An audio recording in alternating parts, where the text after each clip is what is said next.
Welcome to Make the Grade with the Success Doctor, Stephen Green, where you'll discover actionable strategies to help your student to reach their academic goals, to excel at standardized testing, and to plan for the college admissions process painlessly. And now, here's your host, Dr. Stephen Green. All right, people. It's Thursday at 8. You know what that means. It is Thursday Education Live. Dr. Stephen Green here. I got a special guest. I am so excited about guests. I get excited about all my guests. But I got to be honest, every once in a while I have a guest who I just think is so awesome and is bringing so much value and to the world. And Katie is here tonight. Katie, welcome. How are you? Thank you, Steve. I'm good. I'm so excited to be here. So thanks for having me. Yeah, listen, I am so happy you can make time in your schedule. I got to get back. I'm already off script. Let me play the theme song before I forget. So here's the theme. Oh, that's not the theme song. Here's the theme song. I'm all out of sorts here. So Thursday Night Education Live is all about providing parents, providing our listeners with ways to maximize your educational experience. Some of them are in the classroom, but some aren't. Sometimes we need to deal with our physical health, our mental health, our emotional health, our stress levels, all this stuff. And that's one of the reasons I brought Katie in. She's got a huge background in this, and you're going to learn a lot in the next 20 whatever minutes. And if you want to make a comment, wherever you're watching this on the live stream, just type in below. You may have to hit the StreamYard.Facebook just to get active, but it's all good. It is all good. Look, we got our first comment. Hey, Ron. Yeah, hey, Ron. Ron, hello. So anyway, okay. Let me just talk about a couple things. Number one, there was a big announcement in the education world this week. The ETS, the kind of big elephant in the room in the education world, announced no more essay on the SAT. No more essay. No essay for you. And no more subject tests. Now, the essay doesn't surprise me. And I could go off on this for 20 minutes, but I'm not going to because we got more important fish to fry. The subject tests do a little bit. And I think the reason for the subject tests were APs. The proliferation of people taking APs really made the subject tests a little, kind of took the luster off of them. But the lack of essay on the test, nobody really cared. I mean, let's be honest. The college admissions people didn't care. And that's really the main thing. Why do you take the SATs? Get into college. So if it's not helping you, not helping you. So that's a big thing. In the Make the Grade world, everything's running beautifully. It is midterm time. Every school has midterms. Some bagged them. That's okay. If you need help with midterms, reach out. I'm scheduling. I'm helping people. Take advantage of the on-demand service. I have a service now in case you don't know. You have a question, submit it, email. We'll answer it. Asynchronously. 6-syllable word.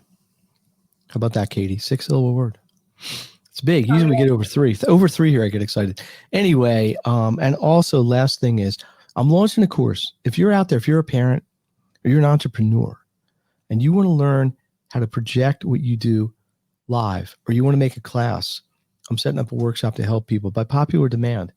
A couple of my clients asked me to do it. I said, why not? Spread the love. So, Katie K. May, let me tell the world a little bit about you, okay?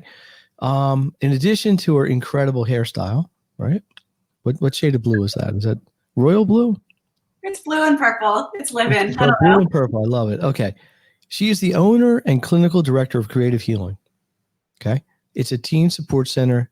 They got 3 locations, soon to be 4, right? 3 locations in the Philadelphia area, for those of you listening outside the area. Their team of teen specialists offers individualized and group therapy for teens for self-expression, support, skill building, with a focus on dialectical behavioral therapy, DBT. And we might have to explain what that means. Trauma-informed practices and LGBTQ affirming care. Learn more at creativehealingphilly.com. So officially, yes. Welcome, Katie K. May. We got a studio on. There's about 12,000 people in the studio here. They are ecstatic. So let's just as a way of introduction, why don't you just tell people what you basically do? Because Yeah. it's a lot of ways that you can help teens. But what do you do? What does you do in your world?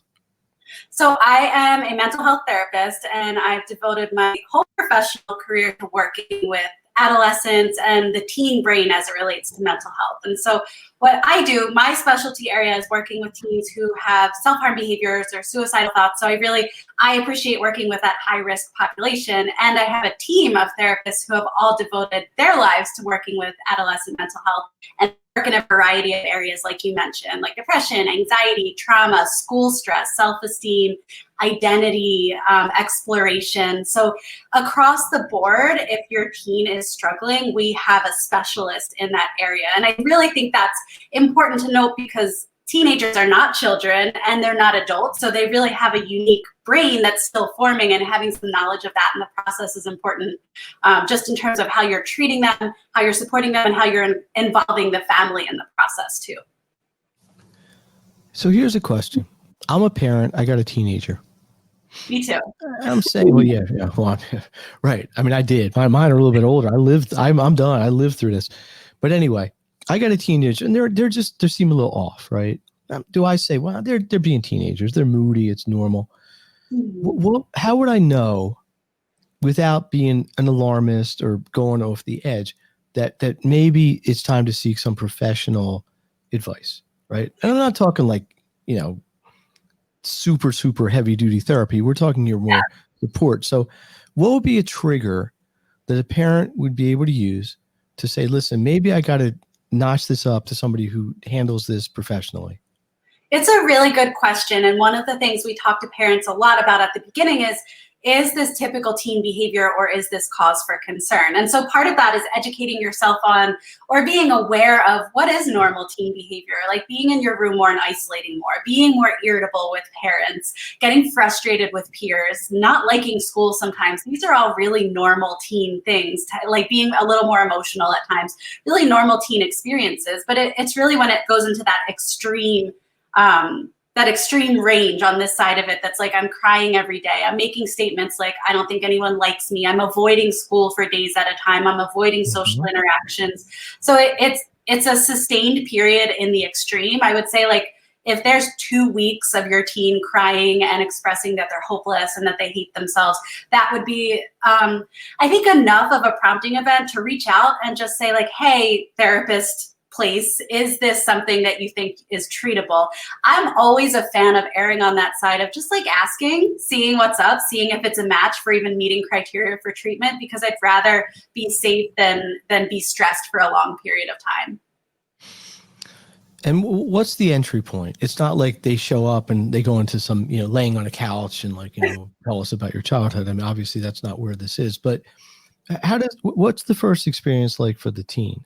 Because obviously they're going to be somewhat, I don't know if intimidated is the right word, but it's not a comfortable situation to go into something like this, especially if you're out of sorts. But what happens when somebody walks into your center? So whether it's in person or online, as we are right now, that first session, meeting with teen and parent together for the first little part to just get introductions out of the way, talk about policies. But it's a slow build. I mean, there's a concept in therapy, and I'm sure in life, of building rapport and building trust. And so we're not asking someone to spill their deep, dark secrets in session number one. It's more about assessment. Today is the day we gather information. You get a sense of who I am, ask questions about me, and I'm going to ask some questions about you. And so it's initial assessment and formulation and understanding, is this the right path that we're on here? And if it's not, at the end of that first session, we're saying, this is actually what I'm seeing or what might be helpful. Most of the time we're saying, I'm 100% confident I can help you. This is what we do every day. You're in the right place right now. And that generates hope and a reason to come back and keep working on moving towards that life that they want to live and that they love. So you're sort of a group, you do therapy, but it's also sort of a place that teams can develop relationships with other teens, right? So what explain that a little bit, because I know a little bit about what you're doing, but other people may not. So how does this work? What's the dynamic? Yeah, so groups are one of my favorite parts of what we do. And I know there's some people that will never want a group, and that's okay. We have individual services and they have a place as well. But the groups, we have all different kinds. So we have our DBT groups, and I can talk about what that is. We have our teen talk groups, which are really a space for teens to come together, to talk about what they're experiencing, to get support, validation, accountability from their peers. We have an LGBTQ group and social anxiety group. And we have parent groups. We have all different kinds of groups. And the main idea behind them is a few things. So for our DBT groups, they're skills groups. And the idea is that you learn better in a group setting than if this were a one-to-one setting where your thoughts and your ideas and your everyday stressors veer you off the path of really learning and practicing new skills. And so each week we're introducing new skills. They're practicing them together, whether it's in a game-like way or an interactive way. It's really fun and engaging and creative. And then they have homework to go practice that skill out in the world. And so each week builds on the next, where they're coming back and saying, here's what I tried, here's what worked or didn't work. And they're getting coaching and feedback from the group leaders and their peers in that process. Would somebody come to your center weekly, twice a week, every day? What is there or I'm sure it's individualized to a degree, but what's the typical protocol? Typical protocol is once a week individual, and then if indicated, once a week group on top of that. And it is very individualized. There's some clients who, come twice a week, once for group, once for individual. There are some clients that are graduating out of individual treatment and they love staying connected to a group throughout the rest of high school because it's such an important support space for them. And there's some variations of that as you start to make progress. It's pulling back to maybe every other week. And then our goal really is to work ourselves out of a job. So at our center, we believe that treatment doesn't have to be a long-term thing. It's really to help you gain the skills to be successful and effective in your life. And so that means helping you be as independent as possible when you're ready to do so. So we're not trying to keep you for 4, 5, 6 years. A typical course of treatment is probably 6 to 9 months, I would say. Now you're dealing with this on a emotional is probably not the word, but it's not a tutoring center. Correct. It's not a a place to worry about how you're doing on the test the next week. What would you say is the desired outcome? Is it just feeling better about themselves? Is it a social comfort? I mean, it's hard to measure because we're both in imperfect sciences, right? Yeah. So how does somebody know when they've quote unquote graduated out of your system? Is that for them sorry to interrupt you. Is that for them to decide or something like would you discharge them? I think it's a both and situation. Anytime we're taking in a new client and doing an assessment in those first 4 sessions, we really consider like pre-treatment and assessment and evaluation and case conceptualization. We're developing what we call targets. This is what we want to see increase or decrease so that we know that therapy is working and that things are on track. And so there's different ways we look at that. One is that we do assessment surveys. So we're measuring depression, anxiety, and stress usually every other week. And we can provide graphs and charts for parents to really see like what's happening in that process. We're very big on data-driven treatment. And then the other way we measure that is behaviorally. Are you self-harming less? Are you going out with friends more? Are you procrastinating less? So we're really measuring the targets that they've identified are what get in the way of them living a life that works for them. So there's you establish a baseline. Yes. And then you measure against the baseline. You said it better. I didn't need to say all the words. Well, I got somebody's talking in my ear. I got a producer who can say this. I heard a rumor. Yes. I heard a rumor somewhere, I don't know where, that you are doing a workshop just for parents as well. Yes. Is this true, or was it just a rumor? This is true. Okay. So it wasn't a rumor then; it was a fact. Okay. So what's going on with that? Because listen, I know this in academic help, that if the family and the team is not on the same page, it will not work as well, and it may not work at all. Yeah. So I'm going to suppose that if a teen comes into your center and you're doing great work with them, they're feeling good, but then they go home and the parents aren't supporting it, or they're not reinforcing the mechanisms or the behavior or the whatever, it may not work at all, and it may not work as well. Yes. So how do you bring the parents in? Tell us about this parents workshop. What's going on with this?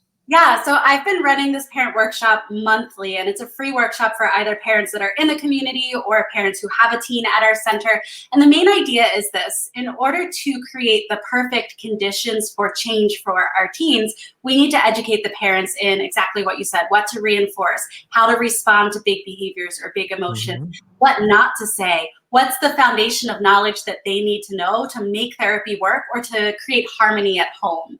And so this workshop is 90 minutes, and it focuses somewhat on education. And just like with our teen groups, there's a component of practice and role play. You're learning new skills, you're practicing them, you're getting feedback, and you're asking for support in this process.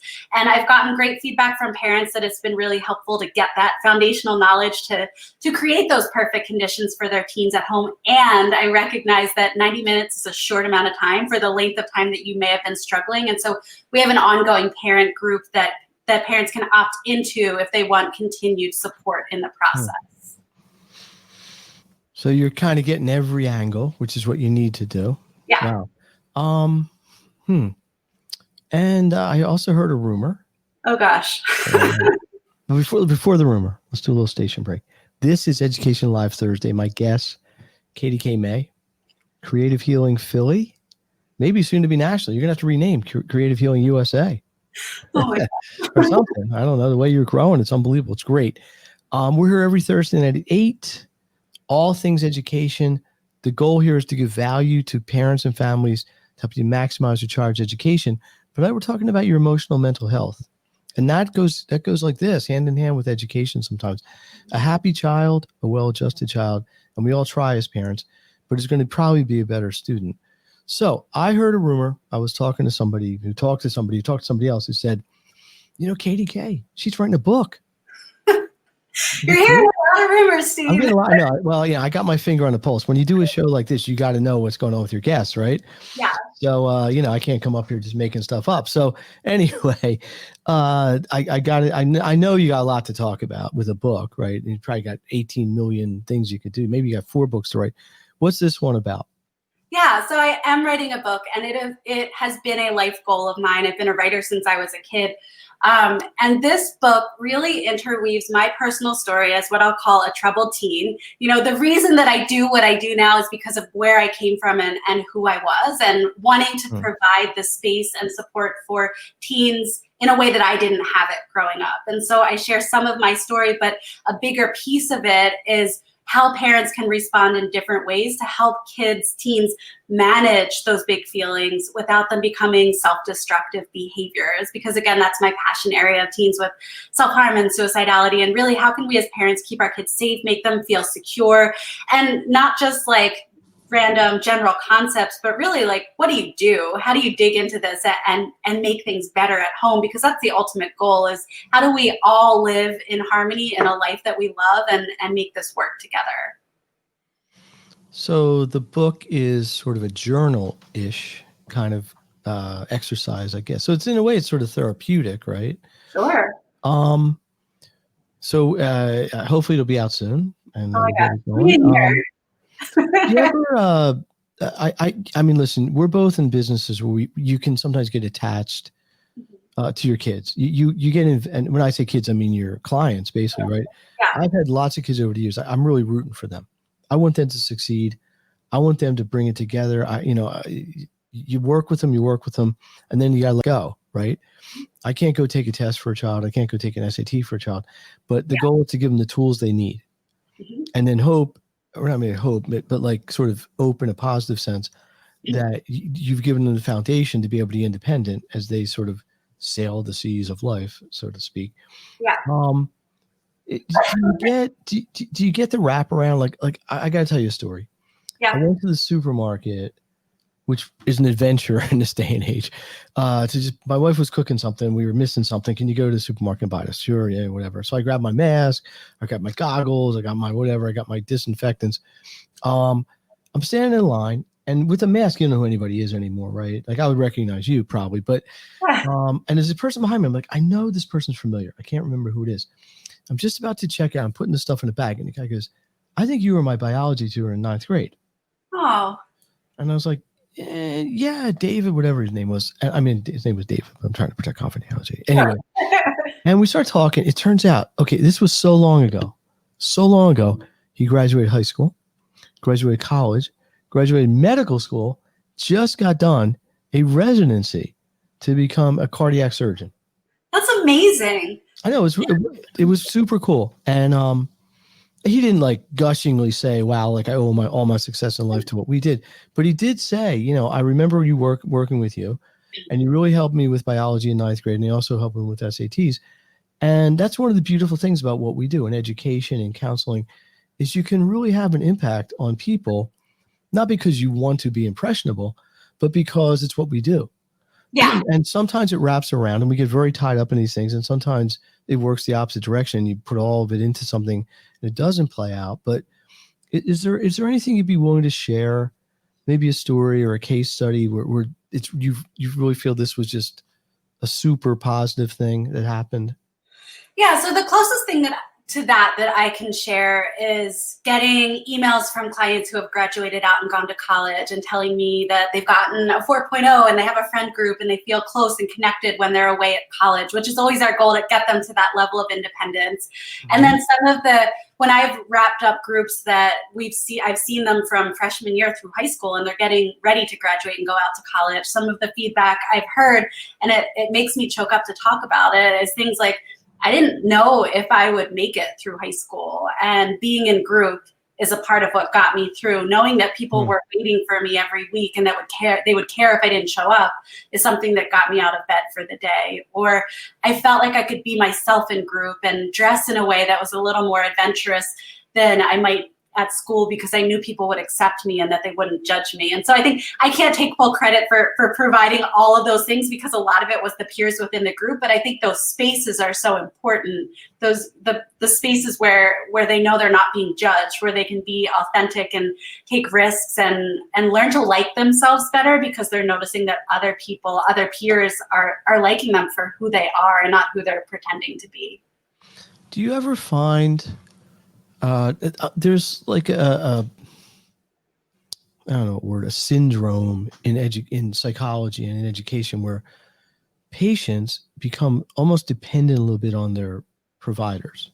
Mm-hmm. Like you set up a safe space, right? I set up a safe space. We have a kid comes here, we work with them. It's a safe space, but it's a bubble, right? We can't protect them from everything in the real world. Mm-hmm. And do you find that kids sort of graduate and then maybe need like a booster? I don't know if that's the way you would say it. Or maybe they come back just once or twice a couple of years later because they want to get reconnection or something like that. Does that happen? Do you allow that to happen in your situation?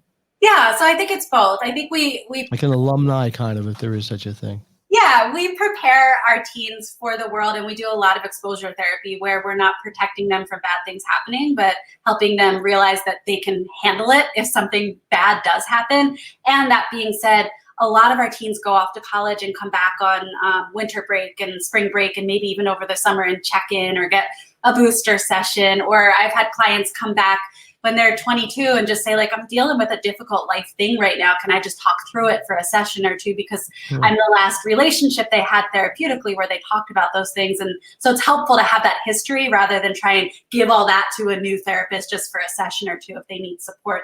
And I think that's part of the benefit of therapy is that it is such a flexible process. We use systems and we use evidence-based care and we have structure, but it's a principle. Within that, we're still people and we're helping people, and that doesn't look the same for everyone. Let's talk about sort of the elephant in the room of trying to get people together, which is this whole COVID experience, right? Yeah. You know, I'm got to think it's impacted what you do to some degree, because you can't just throw 20 people in a room and just say, hey, go do your thing, right? Right. Have you gone virtual? What have you had to do to adjust? And part B, do you feel it's as effective as you were able to be face-to-face? So we are completely virtual right now, and we have been since March. Back to the office date is to be determined at this point. It is working. We continue to get new clients. I've had to hire to meet the demand of teens that are struggling in COVID, and we have more groups than we had in March when we went virtual. So in terms of supply and demand, there is definitely a demand for therapy, and so we've been meeting that virtually. I see some real pros in the process too, like being able to see someone closer face to face when you're not sitting across the room from them. You catch more nuance. You catch a tear that you might not have caught from across the room on the couch. And similarly, in our group settings, all of our groups are online. You can see everyone's face at the same time, and so as a group leader, being able to see everyone rather than have to scan the room and maybe missing something someone over here is doing is really helpful in connecting them in the process. I think for the work that we do, and especially working with teenagers, they're comfortable online. They're on FaceTime. They're Snapchatting. Like it's natural to them, and so it's okay for us too. So interesting. So interesting. Katie K. May, yes. Creative Healing. How'd you start your business? One day you just said, "I want to help teens." I mean, was it that simple? I have a journalism degree. I went to school to be a writer, and then I had a surprise pregnancy, which led me to a path of wanting to do something more meaningful and give back in a way, like I said, that made sense to me based on my history. So I went to graduate school while I had a 1-year-old. I got my master's degree, and I started my career in a partial hospital program. So working with really high-risk teens and a lot of acute behaviors. And it was a great experience to learn a lot quickly about a lot of people that were struggling. And so that's when I really learned that the teen community is what resonated with me, and that I was good at connecting with them. And I think on some level, it just worked and it made sense. So I knew that I was unbossable at some point. I'm not great at following rules. So that's a lesson for parents out there. You have kids that are not great at following rules. They can still be successful later. Okay, here we go. And so when I went out in my own business, I just really focused on the teen population because it mattered to me. And then things grew from there. How long has this been? Like, I started. Creative Healing is how many years old? Yeah, 2015, and then as a growing group practice in 2017. So we've been around a short time, but grown a lot in that time. Okay. Is there anything we haven't talked about you want to talk about? Is there anything I think I got all my notes here, folks. I take notes. I'm a note taker. I think you covered most of it. We just hired 2 amazing family therapists. We haven't had previously. So not only are we doing teen work and parent work, now we have the whole family involved in the process, and just a different way of working with families together. So that's been really exciting for us to add that service in too. So if somebody wanted to reach out, of course there's a confidentialities and all that, right? We'll assume that. What would they do? They would email you, call you, go to your website. What would they do? The best thing to do is go to our website, because it has all the different services and kinds of teams that we help. Let me put that here. So that's creativehealingphilly.com, right? You got it. Creativehealingphilly.com. Every web page has a form. Fill out a form. It goes right to our office coordinator. You can schedule a call. It's an easy process. You'll talk to someone personally who will match you to the right kind of therapist for what you're experiencing. It's not just like, oh, I want Wednesday at 7, so I'll take Wednesday at 7. We want to make sure that you have a specialist for what you're experiencing. And so our intake office will match you to that specialist and get you on the schedule. Where do you see this going? I mean, at some point you have 20 centers? I mean, would you start specializing? 10 books? I mean, where's Katie going to be in 5 years or whatever? I mean, you're young. You could be doing this 30 more years. I love working, and I anticipate doing this 30 plus more years. We have 3 locations now. I know you said almost 4. We'll have 3 locations total, because 2 Philly will collapse into 1. Oh, okay, there we go. That's still impressive. Yeah, if I'm being honest, like, I have to think more on the future of Creative Healing. We have such an expert and specialized team that to grow that really means that I put a lot of effort and intentionality into making sure we have therapists that meet that expectation and that level of competency. So we'll see where things go. But are you looking to bring more professionals in? I mean, do you want to address that here, or is it? Yeah, I would love to have some more therapists on our team. What we're really hoping to find is, again, like people who are passionate about working with the teen population. I'd love to have someone who specializes in eating disorders and DBT work and LGBTQ work, all of the things that we do. We need more. Explain DBT. We that was in your intro, and I actually know what it is, but I think maybe the audience may not. But Thank you for asking that. So DBT stands for Dialectical Behavior Therapy. Thanks, Ron. It is dialectical behavior therapy. It really is, it's the balance between acceptance and change. So what it means is finding the balance between extremes in thinking, extremes in behavior, and coming back to the center and finding that balance. So it's rooted in changing your thoughts, but also like Zen practices. And it's really what they call a third wave psychotherapy practice. It's helping people with extremes in thinking and extremes in behavior find balance again is, I think, the shortest way I can say it. Is there something that gives you particular joy? Like, is there a certain type of child or a teen or a certain circumstance that really, really just resonate? Maybe it's a person that's close to what you experienced personally, or you would be willing to share. Is there just one thing that really would be like the, I don't know, ultimate kind of great day for you? For me personally, my favorite kind of teen to work with is like a creative, artsy teen who maybe feels like they're not good enough or they haven't found their place, like that theater kid or that black sheep who is questioning whether life is worth living and deep inside knows it is, but really hasn't found their place or the confirmation that they need to keep going. And so they're motivated to find that life worth living, and they need some support and skills along the way. So they're not like the in crowd, or they're not the popular kid, or they're not a jock, or whatever I'm not as plugged into the teen jargon as you may be at this point. I'm still stuck in like 1985.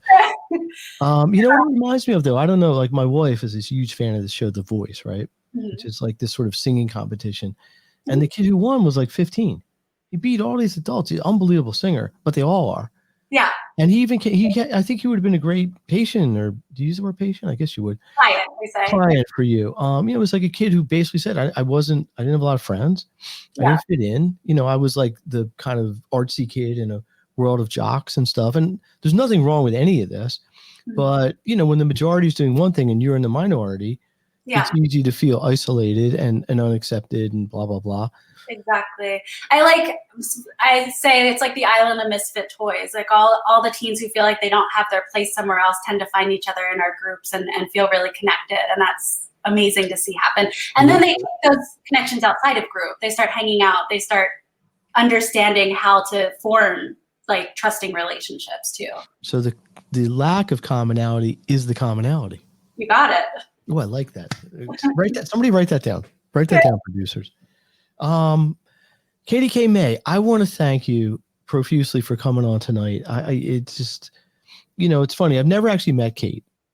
We've worked together a few times. We've been kind of shared podcast guesting, and Kate was one of my guests on the back to school workshop in September.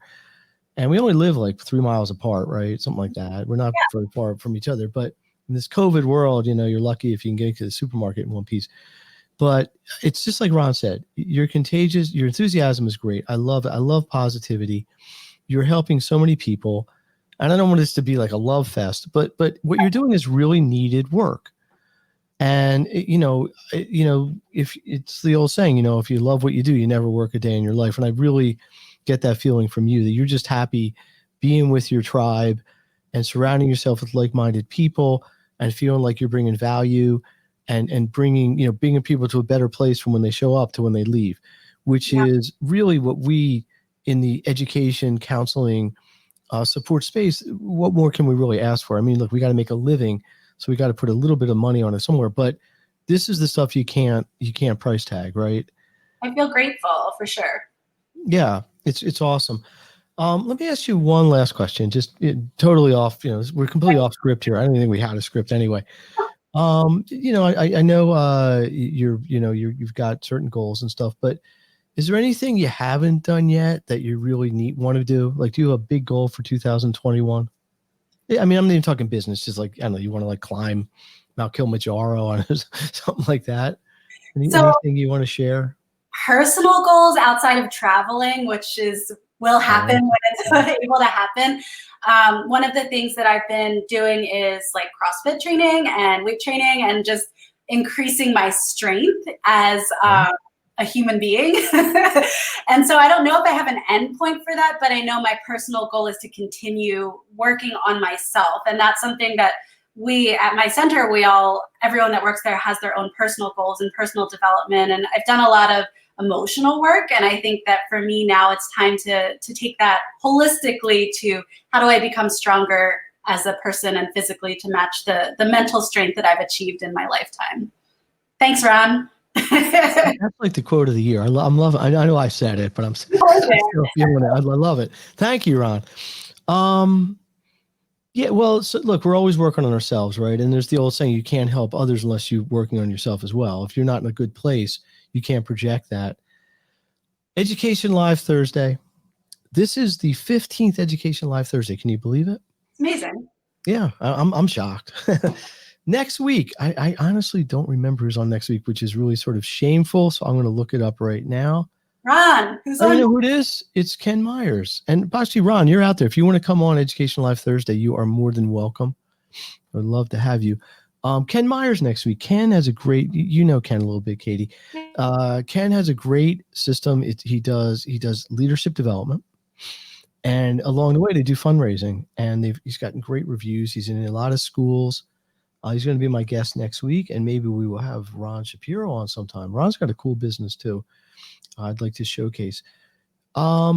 This is all about providing ideas, techniques. Sorry, Mike. Ideas, techniques, skills, resources, connections for parents and families to help you maximize your child's education and your child's educational experience. That's why we are here. So that's what we're trying to do every week in between. If you have any questions or comments, drop them in. You can always reach out later, and myself or Katie will get back to you. You got anything you want to plug? I know you got your parents' workshop. When's the next one? Next parent workshop, I believe it's February 17th or once a month on a Sunday. If you go to creativehealingphilly.com, it's the top banner. You can sign up right there on the homepage.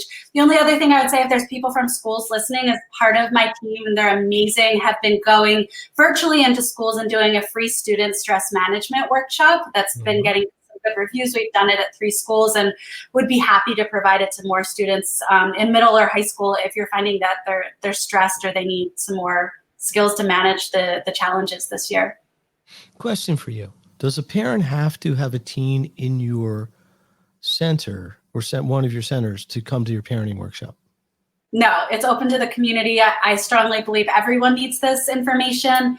And so it's anyone who wants to and is willing to engage and participate is allowed to show up. As long as you're a parent, it's not a space for professional development, but for parents to interact and have a safe space.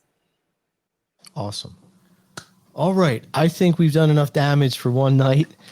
I hope you can come back on again, Kate. I love our conversations, and I really appreciate what you're doing. What does the audience think? Love it. See that? Studio audience approves. Let me see if I can get one other thing here. I've been trying to get better at my technology, but whoops. Here we go. Let's get calm. Oh. Yeah, you like that? Oh, okay. Nice. All right, everybody. Listen, we're going to wrap it up. You tend to get a little. This is hard. This isn't the easiest thing to do because it takes a lot of energy to do this. And what I'm really trying to do with this is showcase the people who are generous with their time to come on and try to share their knowledge. And Katie's probably got 400 other things she could do right now, but I really appreciate the time. And I hope people will reach out, take advantage of what she's doing. It's tremendous. This parenting workshop sounds good. I mean, I'm a parent. I might just pump in, never get too much help, right? And we're back here next week. Ken Myers is going to be really good.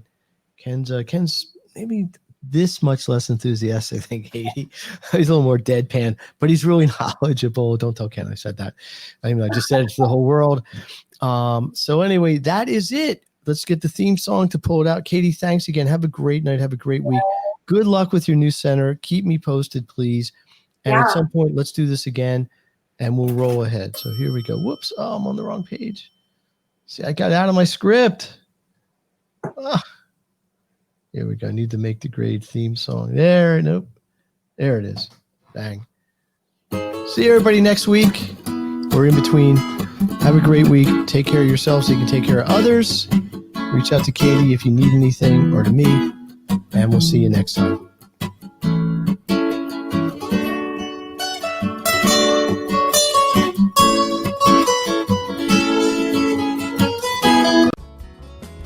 You've been listening to Make the Grade with the Success Doctor, Stephen Green.